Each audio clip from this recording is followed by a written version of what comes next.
Hello everyone, David Seven Skies here, and today I have a sneak peek of a little something that's coming up next week. So, I've been a fan of FXpansion Strobe for a long time. I've always, in my project, I've always said, oh, this bass is done with Strobe, and Strobe is one of my favorite, and one of the best sounding thing around is Strobe. So I became quite a bit of a friend with the FXpansion guys, and they've been kind enough to hook me up with something that, like I said, is coming next week, and it's Strobe 2. And it's right here. Now, obviously, I'm doing some sort of keeping the suspense a little bit, so you drool over the screen for a second. So right here we have, obviously, Strobe 1, and let's get rid of this, and here it is. This is Strobe 2. As you can see, the interface is slightly different, but at the same time quite similar.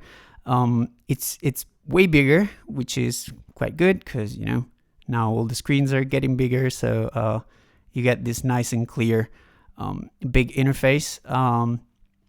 And yeah, pretty much everything, if we compare it side by side with Strobe, everything is still there. There are some new additions, and a few things are moved a little bit. For example, the noise has its own panel, as opposed to being part of the oscillator over here.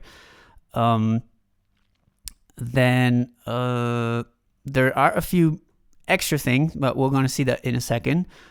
Pretty much everything else, it's there. There are a few new addition to it, which is, for example, tone.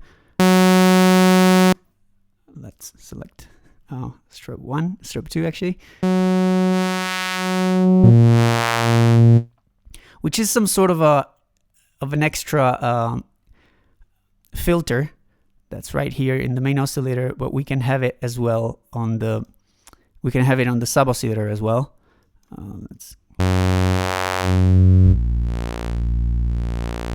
Which is pretty cool, because especially with the sub oscillator, you can filter out the wave that you want, and have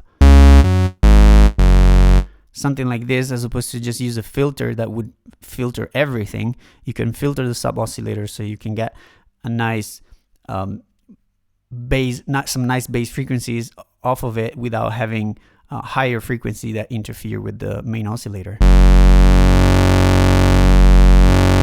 You can tell the difference.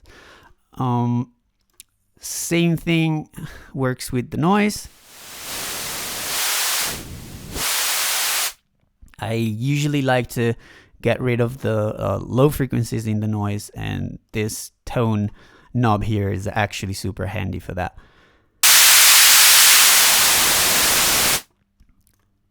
Then the rest is pretty much the same when it comes to all the other things. There's a leak knob, which basically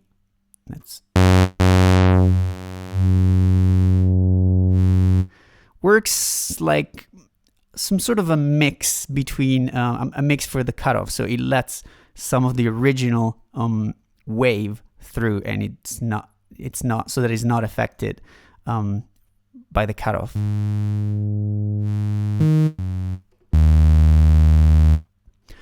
Then another thing you see here is the browser. They sort of redesigned it, and they made it.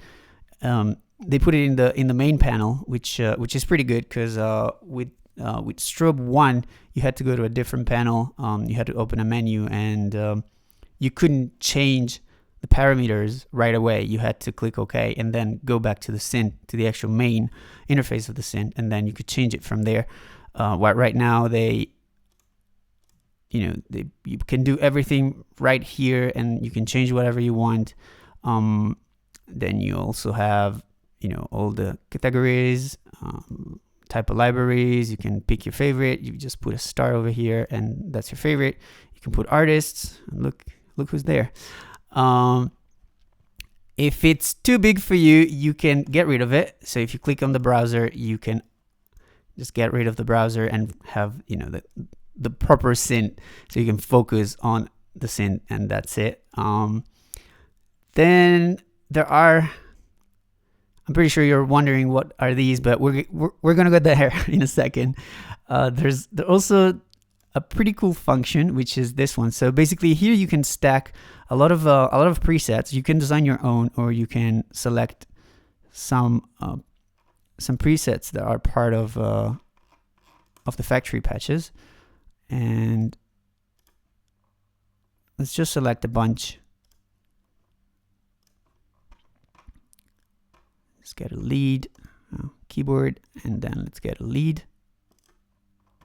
All right.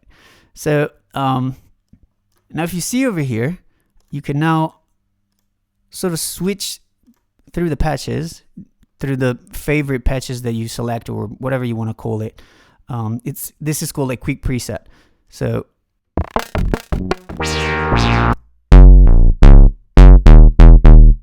all right. But something super cool here is that if you move this time knob over here, what you get is a morph between the patches. So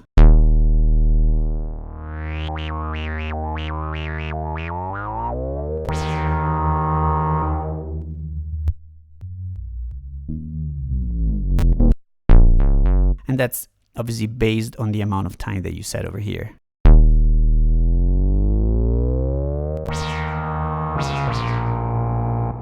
It's super cool. I can see some use of it in sound design. So yeah, that's another thing that it's that I really like. Obviously here you can go back to default mode, and here you can copy, paste, reset, or clone the same thing to all the quick patch. So you can maybe in some of the patches you can just change a little bit, and you can have this crazy morphing thing. Also, there is a randomizer.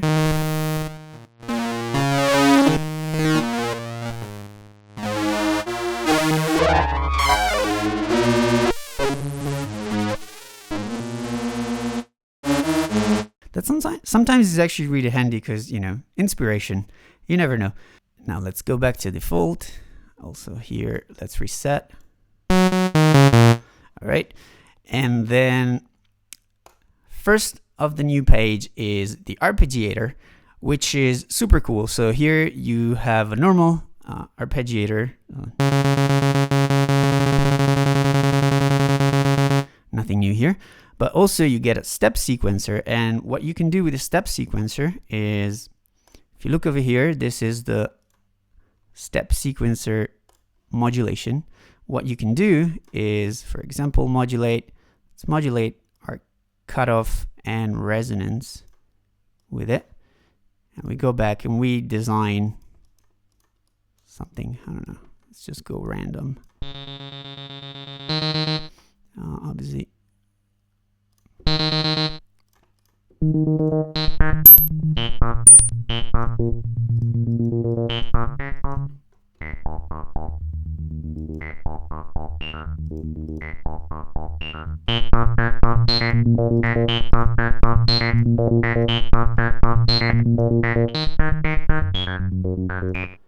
Resonance might be a little bit too high.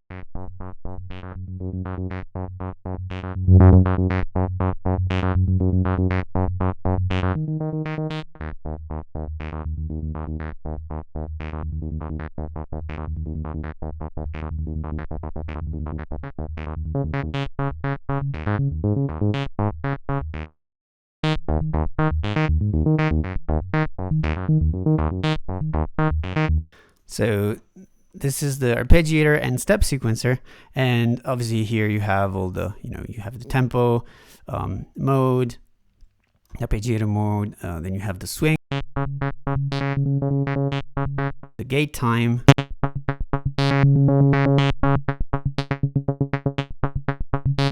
the length of the sequence,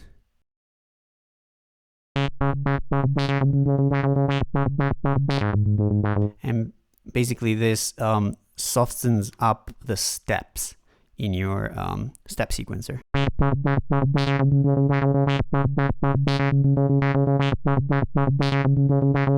It's actually pretty handy and pretty cool as an effect.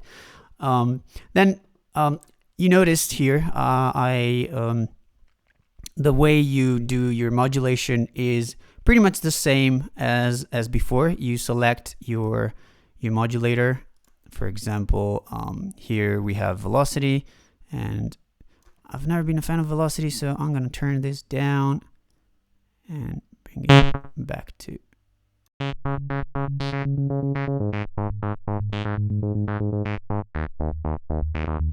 Once again, the sound you get out of this synth is incredible. Like one of the best sounding synth around, in my opinion. Like the sound is so warm and really analog. I don't know how they did it, but they managed it. So yeah, here you simply select your modulation, and for example, if we want to use the LFO on the volume of our oscillator,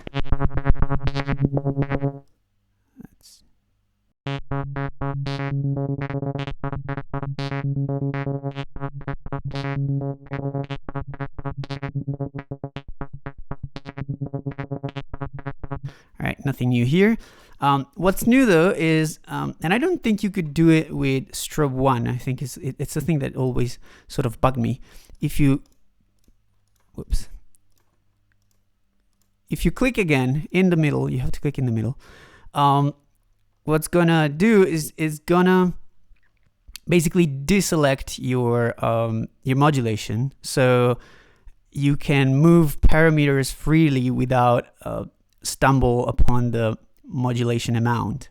Because now that I remember, yeah, with the original Strobe, that in order not to stumble upon the whole modulation amount thing, you had to go back to main.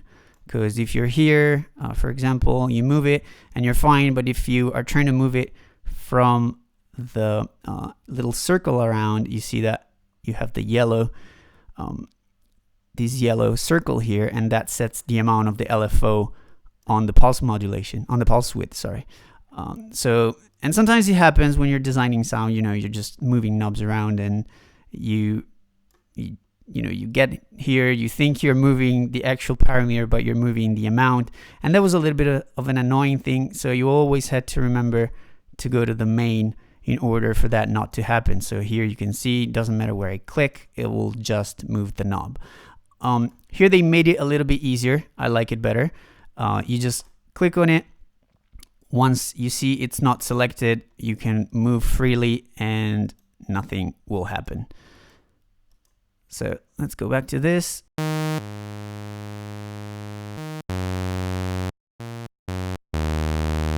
All right.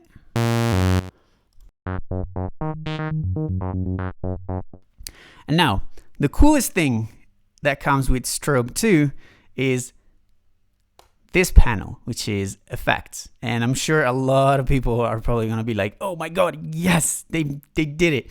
Like, basically that was, at least that was my reaction. And effects does exactly what it says. We have a bunch of super high quality effects, equalizer, dynamic compressor, noise gate, envelope shaper, delay, reverb, modulation, and distortions. So you can really take your sound to a whole new level. For example, you can add a phaser.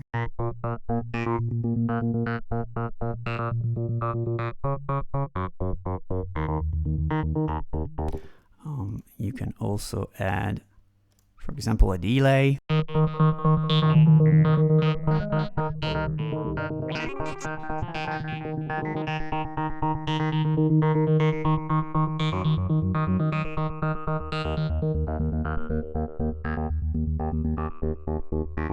See here, I was trying to move this and I had the step sequencer modulation on and I mistakenly moved it. So I'm going to deselect it.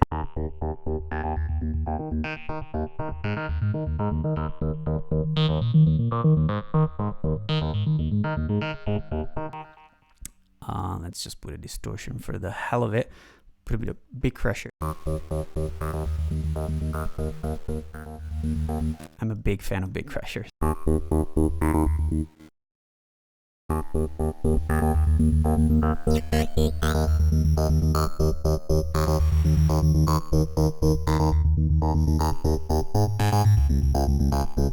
But right now I'm noticing that the bit crusher is also affecting the delay, which sometimes is something that you want and sometimes it's something that you don't. So technically what you should do is be like, oh my god, I messed up, so I need to put the bit crusher here. Let's look at the setting. What you can do, you can save the presets of every effect, which is pretty awesome. But for example, like in this case, if I want to rearrange the effects, there's no need to close it and reopen an effect. What you can do is simply just grab it over here and drag it up here, and what's going to do is just going to rearrange the effects for you. Also here, you basically have two chains. There's FXA and FXB. You can set the mix of the whole chain, but you can also set the mix of each and every individual effect.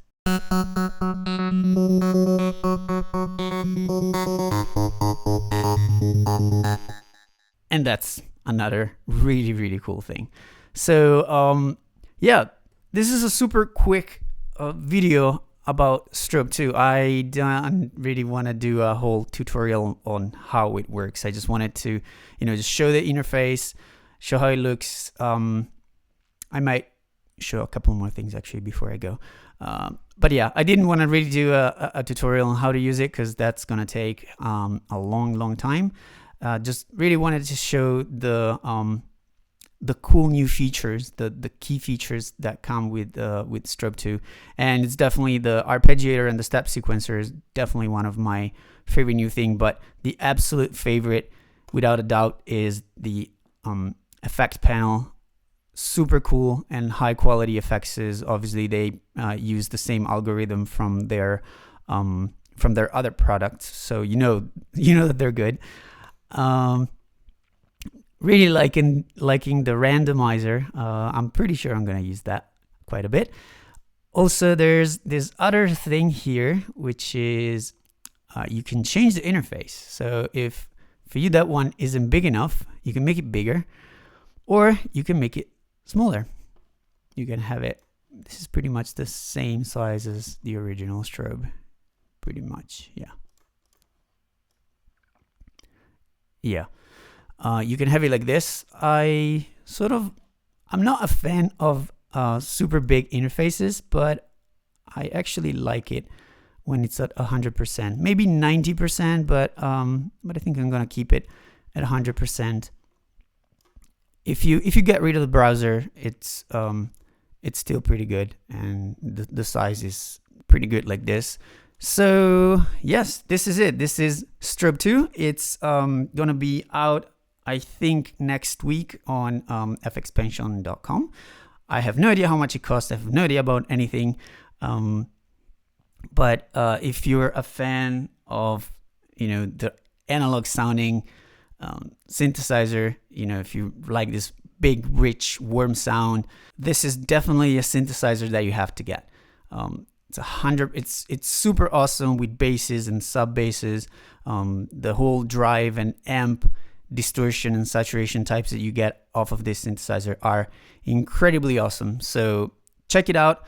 Next week is going to be out on FXpansion.com. For me, David, 7 Skies. Hope you enjoyed the video, and bye bye.